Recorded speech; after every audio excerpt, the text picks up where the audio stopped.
الله وبركاته. وعليكم السلام. الحمد لله رب العالمين، والصلاة والسلام على أشرف الأنبياء والمرسلين سيدنا محمد وعلى آله وصحبه أجمعين. سبحانك لا علم لنا إلا ما علمتنا إنك أنت العليم الحكيم، ولا حول ولا قوة إلا بالله العلي العظيم.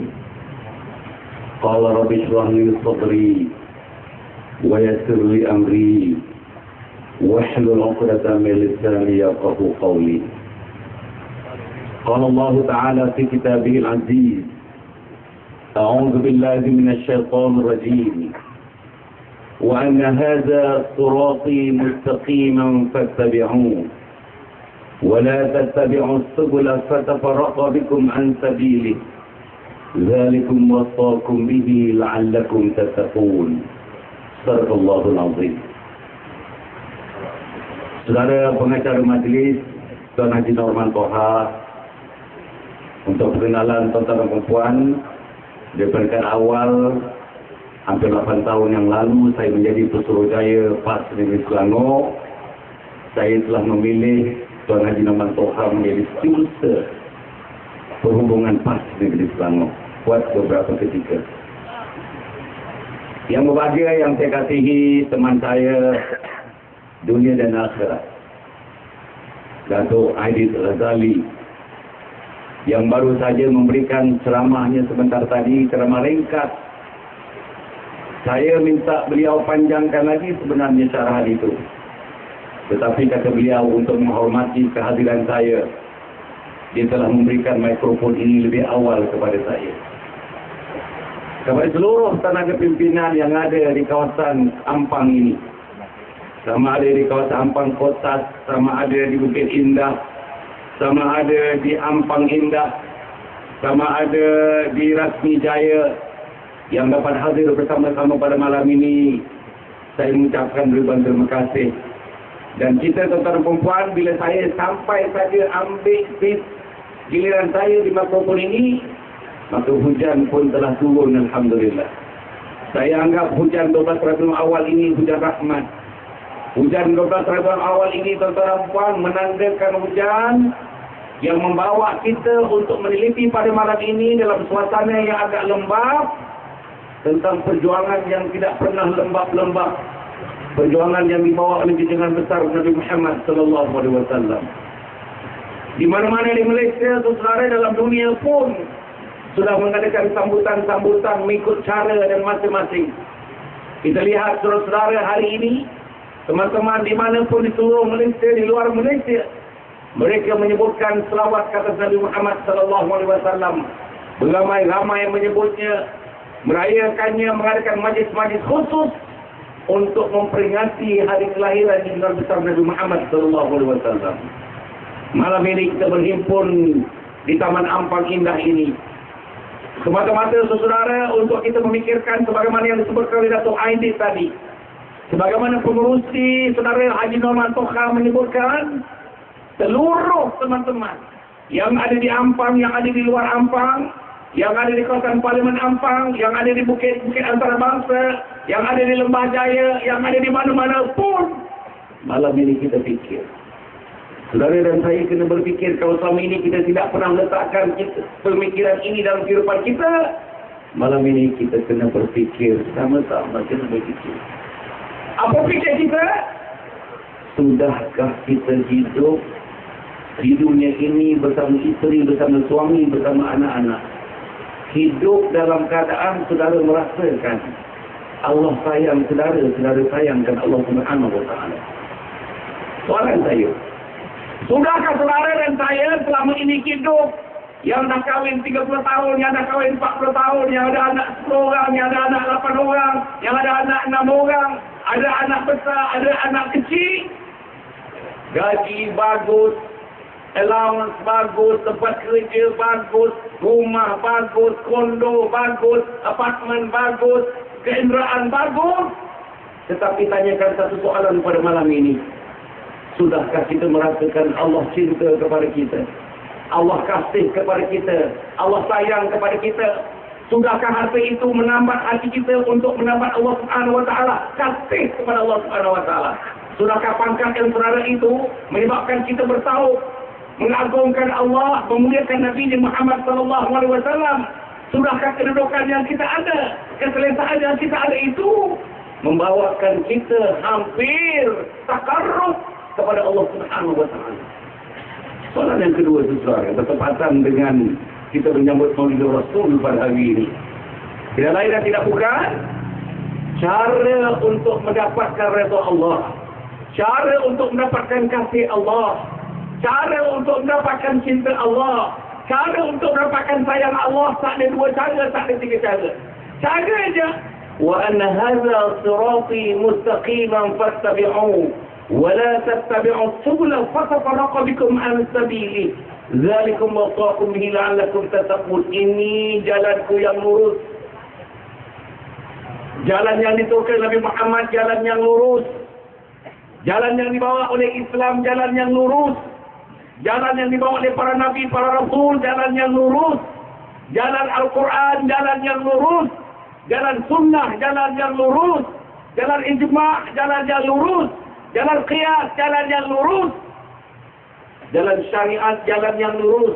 Jalan akidah, jalan yang lurus. Jalan akhlak, jalan yang lurus. Wa anna hadza sirati mustaqiman fattabi'uhu wa la tattabi'us subula fatafarraqu bikum an sabili. Jangan kau ikut jalan-jalan lain. Jalan liberalisme tak payah ikut. Jalan pluralisme, jalan Taisak jangan ikut. Jalan sekularisme jangan ikut. Jalan materialisme jangan ikut. Jalan pragmatisme jangan ikut. Jalan komunisme jangan ikut. Jalan marxisme jangan ikut. Ikutlah jalan berpandukan kepada asyhadu an la ilaha illallah wa asyhadu anna Muhammadar Rasulullah. Soalan saya tadi, adakah saudara bersama anak, bersama isteri, bersama suami, adik, abang, kakak, jiran, saudara merasakan saudara dan keluarga dikasihi oleh Allah? Kalau besok subuh tak bangun subuh, tak sembahyang subuh, masih saudara merasakan saudara dikasihi oleh Allah? Kalau selama-lamanya tak sembahyang anggota keluarga kita, saudara masih merasakan saudara dikasihi oleh Allah? Kalau memusuhi mak mertua kita sendiri, saudara mengatakan saudara dikasihi oleh Allah, disayangi, dicintai oleh Allah. Adik berpegang-pegang kerana harta yang ditinggalkan oleh mak bapa, yang tak settle. Adakah itu saudara akan mendapat kasih sayang cinta Allah? Quran tak pernah dibaca di rumah 17 tahun, Quran tak pernah dibaca sekali pun. Adakah itu saudara membawa kasih sayang Allah kepada kita? Berpolitik, menghentam sana, menghentam sini. Adakah itu cara yang diizinkan oleh Allah Subhanahu wa taala? Berpolitik menggunakan kata-kata yang keji, kotor. Adakah itu yang membawa kita berkasih sayang cinta Allah Subhanahu wa taala kepada kita? Saudara-saudara, malam ini saya memberikan beberapa soalan. Those are very fundamental questions. You all need to answer. Sama ada saudara answer covertly ataupun saudara answer manifestedly. Sama ada saudara menjawab bagi pihak diri, sama ada saudara menjawab bagi pihak keluarga, sama ada saudara berani menjawab bagi pihak masyarakat, sama ada saudara sebagai pemimpin sebuah negeri, sama ada saudara menteri besar, sama ada saudara esko pemimpin negeri mampu menjawab, aku telah membawa rakyat selama ini supaya kasih kepada Allah. Saudara, saya cakap ni mungkin ada some element of philosophy there, you know. But I don't mean to become very philosophical. Saya nak selalu berfikir. Inilah yang Datuk Aidit nak bawa tadi. Inilah Norman dalam celah-celah ni cuba nak bawa tadi. Saudara-saudara, saya nak merasakan setakat ini tidak orang lain bagi saya lah. Saya tak nampak rasa-rasanya jauh lagi redha Allah kepada saya, kepada keluarga saya. ada pangkat. Tapi ada orang sanjung pangkat lebih daripada menyanjung Allah Subhanahu Wa Taala. Katakanlah Perdana Menteri besok datang pukul 4 petang. Kita tunggu dia. Dia sembahyang maghrib, kita tak sembahyang maghrib. Dia sembahyang isyak, kita tak sembahyang isyak. Dia pergi makan, kita ikut. Dia pergi ziarah, kita ikut. Tapi kita ikut dia kerana dia Perdana Menteri. Ketika itu tuan-tuan bukan saja menyamakan Perdana Menteri dengan Allah, tuan-tuan meletakkan martabat Perdana Menteri lebih daripada Allah Subhanahu Wa Taala. Apa hukumnya? Tanya Datuk Anjik. Dan itu betul. Oh, itu betul. Tuan-tuan tidak boleh mengatakan tidak betul. Turunlah mana-mana pemimpin dalam dunia. Turun dekat padang ni. Naik helikopter, turun di sini. Hilanglah zuhur kita. Hilanglah asar kita. Masing-masing nak duduk sebelah dia. Masing-masing nak bergambar dengan dia. Masing-masing nak berjabat tangan dengan dia. Masing-masing nak memperkenalkan diri dengan dia. Masing-masing nak tahu di mana dia nak buang air. Masing-masing berikan kasut selipar kalau misalnya hujan. Masing-masing nak memayungkan dia. Tapi bila kita panggil daripada masjid ini, tuan-tuan, masjid Bukit Indah ini, hayya ala salat. Tanya imam masjid ini, berapa orang yang datang waktu subuh? Dia ni saya selama ni. Pasal saya bagi kuliah zuhur, kuliah maghrib, tuan-tuan dan puan. Bagi ceramah macam juga Datuk Aidit, macam juga Norman. Seluruh negara kita bagi ceramah. Kuliah maghrib, kuliah subuh, pimpin saya mulai. Dah 38 tahun, masuk 40 tahun dah. Isteri saya ada kat sini, boleh tanyakan kepada isteri saya. Teori saya ialah yang datang ke masjid 1%. 1%. Komuniti yang ada 3,000 orang, 1%, 30 orang yang datang masjid.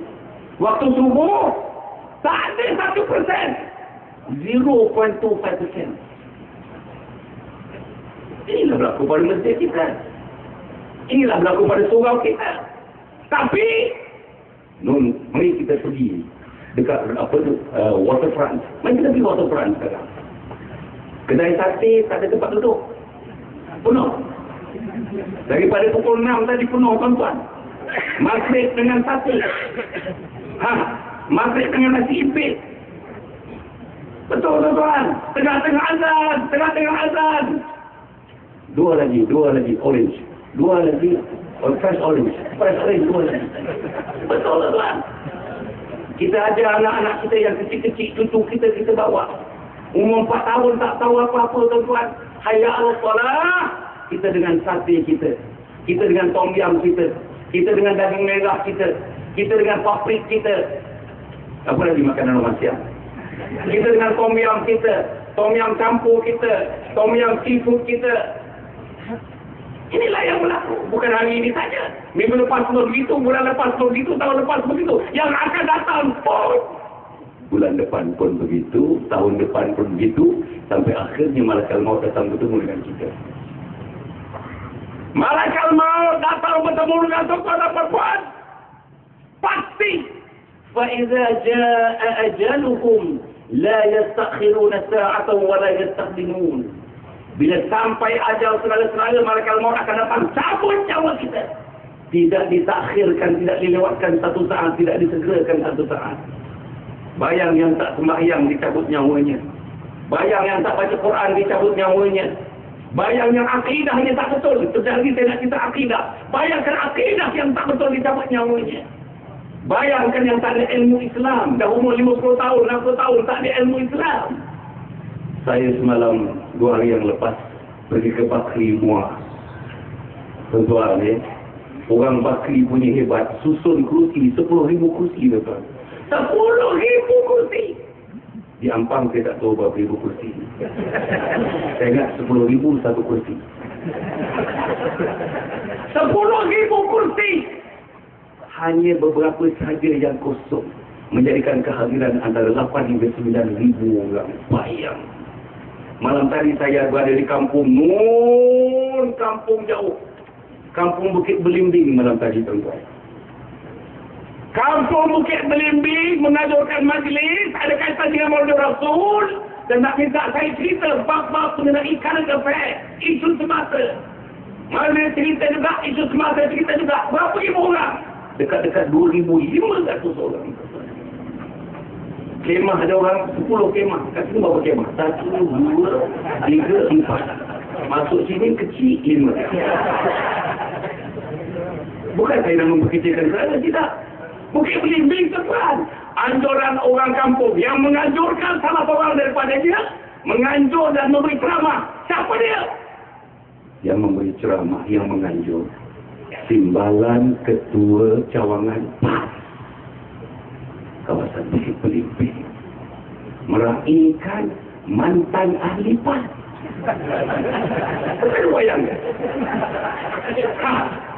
Timbalan eksekutif dia orang karen memang. Timbalan Ketua Cawangan PAS Bukit Belimbing memanggil ke rostrum mantan bekas ahli PAS yang dipecat pada 8 hari bulan Januari. Pecat. Bayang tuan.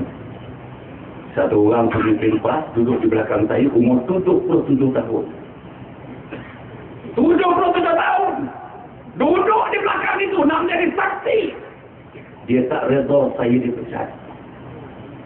Dia tak redha kerana saya dipecat kerananya itu dia tak redha. Kerana saya berjuang untuk Islam, kerana itu dipecat. Kerana saya tuan-tuan dan puan menyekat arak yang berleluasa di negeri Sarawak ni. Pasal itu saya yang dipecat. Saya tuan-tuan pergi tengok rumah-rumah urut itu tuan-tuan. Nak menentukan tak ada orang Islam, orang Melayu yang terlibat dengan urut-urut yang akhirnya kezina mereka. Kerana itu saya dipecat. Tapi yang klasiknya saya dipecat kerana saya terlibat dalam DUMC, Damansara Utama Methodist Church. 50 orang dipanggil waktu Ramadan. 50 orang Islam dipanggil untuk berbuka puasa di dalam gereja. Kenapa tak berbuka puasa di masjid Bukit Indah? Kenapa tak berpuasa di surau flat kita dekat sini, Ampang Indah? Kenapa kita berbuka puasa di gereja? Programnya daripada pukul 6.30 sampai pukul 11, seluruh programnya tentang Bible, tentang Kristian, nyanyian Kristian, mendengar arahan Kristian, mendengar testimoni Kristian, cerita kebaikan Kristian, cerita kehebatan Kristian. Jangan. Bila kita cerita Kristian, berhenti langsung hujan. Betul, tuan-tuan. Memang betul. Berhenti. Saya cerita Kristian saja berhentikan. Sekarang kalau kita cerita Ampang, hujan balik.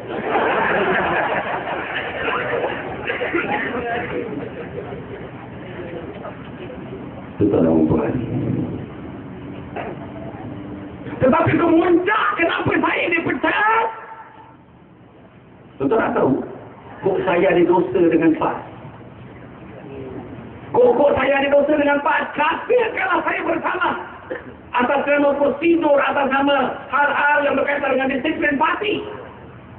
Muslim Datuk Ning Aziz Nikmat dalam satu pertemuan mahabbah di Kota Baru. Saya Timbalan Mursyidul Am Datuk Harun Bil dengan Presiden PAS Ustaz Hadi Awad di Kota Baru. Ni Aziz, Datuk Ni Aziz berucap dalam 4 minit, dia tak panjang ucapan. Tak mau dengar yang lain, dia kata tak mau dengar yang lain. Hal ini saya ingat gembira, bahkan terharu kerana hari ini ialah tamatnya segala masalah yang melanda kita hari ini. Masalah apapun yang berkaitan dengan Hasan Ali atau tidak berkaitan dengan Hasan Ali, seluruhnya tamat.